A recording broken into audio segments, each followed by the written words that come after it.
The Islamic campus like comment share করুন subscribe করুন। আসসালামু আলাইকুম ওয়া রাহমাতুল্লাহি ওয়া বারাকাতুহু। আর 10 ধরনের খাবার আমরা কি এড়িয়ে চলবো। 10 ধরনের খাবার এই গরমে আমরা খাবো না। বিশেষজ্ঞ ডাক্তাররা বলেছেন এই 10 ধরনের খাবার খেলে মানুষ হিট স্ট্রোকে আরো বেশি পতিত হয়, মানুষ গরম হয়ে যায়, মানুষ অসুস্থ হয়ে যায়, ডায়রিয়া হয়ে যায়, মানুষ মারা যেতে পারে যদি এগুলো অত্যন্ত অসৎভাবে কার্যকর, অত্যন্ত যদি এগুলো খারাপ ব্যাড ইফেক্ট হয়। সেক্ষেত্রে এই 10 ধরনের মশলা জাতীয় খাবার, আমাদের উপমহাদেশে মশলা জাতীয় বেশি খাবার খাই। মশলা জাতীয় বেশি খাবার খাইলে শরীর এমনিতেই কি হয়ে যায়, গরম হয়ে যায়। মশলা জাতীয় বেশি খাবার খাওয়া যাবে না, ডিম বেশি খাওয়া যাবে না।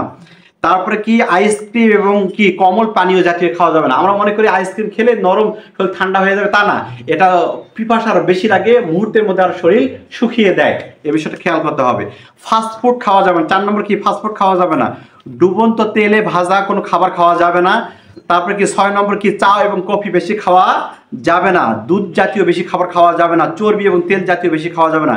9 নম্বর কি, অতি চিনি বা অতি লবণ জাতীয় বেশি খাওয়া যাবে না। তাহলে মানুষের ব্রেন স্ট্রোক এবং কি হিট স্ট্রোক হবে এবং কি হার্ট অ্যাটাকে অতি পতিত হবে। বাসি খাবার খাওয়া যাবে না এবং খুব গরম খাবার খাওয়া যাবে না।